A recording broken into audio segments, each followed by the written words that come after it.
Hi everyone, कैसे हो आप सभी लोग। तो सभी लोगों का फिर से स्वागत है शानदार सीरीज के अंदर, जिसमें हम बात करने वाले हैं फॉर्मूला शीट के ऊपर। तो रेगुलरली बच्चों हर दिन मैं आपको एक ना एक वीडियो दे रहा हूं, जिसके ऊपर हम लोग फॉर्मूला शीट के ऊपर बातें कर रहे हैं। बहुत ही जबरदस्त लेवल पे मैं आपको कंटेंट पे कंटेंट यहाँ पे प्रोवाइड कर रहा हूँ। सो मेरा नाम है दिवेंद्र सिंह नरूका। मैंने काफी लंबे टाइम तक कोटा में पढ़ाया, आप मुझे जानते ही हो नरूका सर के नाम पे बच्चों। एंड आज हम बात करने वाले हैं थर्मोडायनेमिक्स के ऊपर। तो चलिए, थर्मोडायनेमिक्स की जो फॉर्मूला शीट है उसमें हम बातें करेंगे किसके कितने प्रकार के जो फॉर्मूलाज है वो हमारे लिए इंपॉर्टेंट है, और उसमें से क्या-क्या चीजों के ऊपर किस प्रकार से क्वेश्चंस आ जाते हैं। तो बच्चों ये कोई वन शॉट वीडियो नहीं है, बट ये बहुत ही ज्यादा शॉर्ट वीडियो है, क्योंकि इसके अंदर आप लोगों को पूरा कंटेंट, पूरा चैप्टर के जितने इंपॉर्टेंट फॉर्मूलाज है वो यहाँ पे देखने को मिलेंगे। चलिए शुरुआत करते हैं फटाफट से इसकी। तो थर्मोडायनामिक्स में बात करें बच्चों, सबसे पहले होता है जीरो लॉ ऑफ थर्मोडायनामिक्स। तो इसको मैंने यहाँ पे ZLT लिखा हुआ है, ठीक है। तो ABC का मतलब ये है कि जैसे A अगर मान लीजिए B के साथ में थर्मल इक्विलिब्रियम में है ना, और B अगर C के साथ में थर्मल इक्विलिब्रियम में है, या मान लीजिए ए वाला जो है वो सी के साथ थर्मल इक्विलिब्रियम में है, और बी वाला जो है ना वो भी सी के साथ थर्मल इक्विलिब्रियम में है। तो जो मेरा ए और बी होगा ना वो आपस में थर्मल इक्विलिब्रियम में होंगे। अब सर ये बड़ी अजीब सी बात हो गई। पहली बात, थर्मल इक्विलिब्रियम क्या होता है सर? हम बिल्कुल अनपढ़ है, हमको जीरो से बताइए। तो चलिए भैया शुरुआत कीजिए, एक सेकंड। ए वाला सी के साथ अगर थर्मल इक्विलिब्रियम में है तो इसका मतलब ये है कि जो ए वाले का टेम्परेचर है वो सी वाले के बराबर है। तो बी वाले का जो टेम्परेचर है वो भी सी वाले के बराबर है, क्योंकि वो भी सी के साथ थर्मल इक्विलिब्रियम में है। तो ए वाला बी वाले के बराबर होगा, थर्मल इक्विलिब्रियम में होगा, टेम्परेचर बराबर होगा। सर ये कौन सी बात होगी सर? ये कौन सा लो है भाई? यही लो है, जीरोथ लो। तभी तो ये फर्जी लो था, इसको जीरोथ लो बनाया कि ए बी के सी के बराबर है, बी भी सी के बराबर है, इसका मतलब ए और बी बराबर है। वाह रे भाई, गजब का लो है। चलो इसी बात पे हम बात करते हैं फर्स्ट लो की। तो फर्स्ट लो में बात करी गई है कि डेल्टा क्यू जो होता है वो delta U plus delta W होता है। मतलब जो भी हम लोग हीट दे रहे होते हैं वो एक्चुअली इंटरनल एनर्जी और वर्क डन में जाती है, और इसके अलावा वो जाएगी भी कहाँ पे? पर ठीक है, चलो इन लोगों ने बताया यहाँ पे कि इंटरनल एनर्जी और वर्क डन में जा रही होती है। ओके। तो अब इसके ऊपर कुछ कुछ चीजें बनाई गई। पहली चीज तो क्या थी कि हमने कार्नोट इंजन की बात करी, तो वहां पे जो एफिशिएंसी जिसके ऊपर बहुत ज्यादा क्वेश्चन आते हैं वो क्या है? एफिशिएंसी बराबर 1 minus Q2 by Q1। Okay. Similarly 1 minus T2 by T1 की हम लोग बात कर लेते हैं। ये Q1 जो हम लोग हीट दे रहे हैं, Q2 जो हीट निकल रही है वहां पे। Getting my point?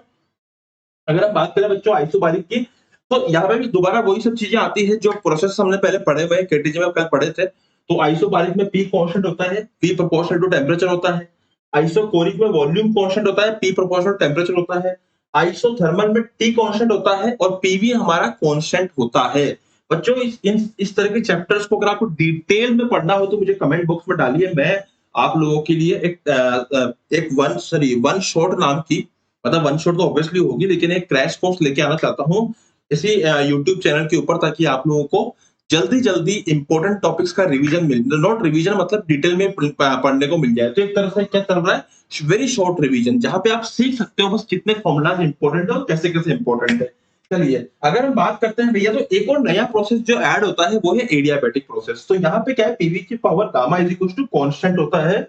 यहाँ पीवी की पावर गामा बराबर कांस्टेंट होता है, या टी वी की पावर गामा माइनस वन बराबर कांस्टेंट होता है, या वर्क डन बराबर P two V two minus P one V one by one minus gamma होता है। तो ये एडियाबैटिक प्रोसेस का फॉर्मूला है, जो वर्क डन का बता दिया मैंने आपको। और ये पर्टिकुलरली इसका मेन फॉर्मूला है, पीवी बराबर पीवी की पावर गामा बराबर कांस्टेंट। अच्छा, इसी के अंदर गामा की वैल्यू अगर चेंज करके कुछ भी एन डाल दो, इसको पॉलीट्रोपिक प्रोसेस बोलते हैं। बड़ी ज्यादा काम नहीं आता है, हमारे एडियाबैटिक ज्यादा काम आता है। ओके, तो मैंने आपको बता दिया है। स्पेसिफिक फॉर्मूले के लिए बच्चों हम लोगों ने इवन ये रिलेशन में कल भी देखा था केटीजी के अंदर, आज फिर से ये रिलेशन आया कि सीपी बाई सीवी जो होता है वो गामा के बराबर होता है, एंड सीपी माइनस सीवी जो होता है वो आर के बराबर होता है ना, यूनिवर्सल गैस कांस्टेंट। और इसी को हम लोग मेयर्स इक्वेशन भी बोलते हैं, ठीक है। सो अब एक और चीज थी जो मैंने यहाँ पे छोड़ी थी, वो थी साइक्लिक प्रोसेस। तो साइक्लिक प्रोसेस में हमारा जो चेंज इन इंटरनल एनर्जी होती है वो जीरो होती है। ऐसी कुछ कुछ चीजों को ध्यान रखने का, जब भी हम क्वेश्चंस कर रहे होते हैं ना, जैसे कुछ खास-खास चीजें ऐसी होती है जिनके ऊपर डायरेक्टली उठ-उठ के बातें पूछ ली जाती है, जिनके ऊपर डायरेक्टली हम लोगों को सवाल पूछ लिए जाते हैं। या मान लीजिए कि किस सवाल में लिखा हुआ है कि साहब साइक्लिक प्रोसेस दिया हुआ है, और वहां पे पूछा है कि बताइए हमारा वर्क डन कितना आएगा अगर हमको क्यू दे रखा है तो। तो हमें वहां पे फट से क्लिक होना चाहिए कि साइक्लिक प्रोसेस के अंदर डेल्टा यू जीरो होता है, सर ने बताया था। इसका मतलब ये जीरो हो गया, इसका मतलब जितना वर्क डन उतना ही डेल्टा क्यू। तो खटाखट इससे आंसर आते हैं। और बच्चे क्या करते हैं, सब इंपॉर्टेंट चीजों को भूल जाते हैं एग्जाम के अंदर, इसलिए दिक्कत आ जाती है। तो ऐसी दिक्कतों का सामना ना करना पड़े बच्चों, इसलिए लास्ट टाइम पे ऐसे वीडियोस बहुत ज्यादा आपके लिए हेल्पफुल है। चलिए अब आगे बढ़ते हैं हीट इंजन, जैसे हमने कार्नोट इंजन की बात की, वैसे हीट इंजन की भी एफिशिएंसी होती है वर्क डन अपॉन क्यू। इसको 1 माइनस Q2 अपॉन Q1 या 1 माइनस T2 अपॉन T1 से हम लोग समझते हैं, या फिर इसके लिए ये फॉर्मूला यूज करते हैं। सिमिलरली हीट इंजन की जगह अगर हमारा रेफ्रिजरेटर होगा, तो वहां पे जो बीटा से उसको रिप्रेजेंट करेंगे, वहां पे हो जाएगा Q2/W, या फिर इसको लिख देंगे हम Q2/Q1 माइनस Q2। तो बच्चों इस प्रकार से हमारे थर्मोडायनामिक्स के ये फॉर्मूला है जो काफी इंपॉर्टेंट है, और हम लोगों ने यहाँ पे इनके ऊपर एक नजर डाली। अगर आपको फिर भी इसको डिटेल में पढ़ना हो तो मेरे ऑलरेडी काफी सारे वीडियोस पड़े हुए हैं, है ना। और इसके अलावा इस चैनल पे मिल जाएंगे आपको, दूसरे चैनल पे मिल जाएंगे मेरे। और साथ ही बच्चों, आपको अगर और भी दोबारा से इसको देखना हो तो आप मुझे कमेंट बॉक्स में बता सकते हो। बाकी आते रहिए, सीखते रहिए, मस्त रहिए, बिंदास रहिए, हंसते खेलते रहिए। Thank you so much. Happy learning. जय हिंद, जय भारत।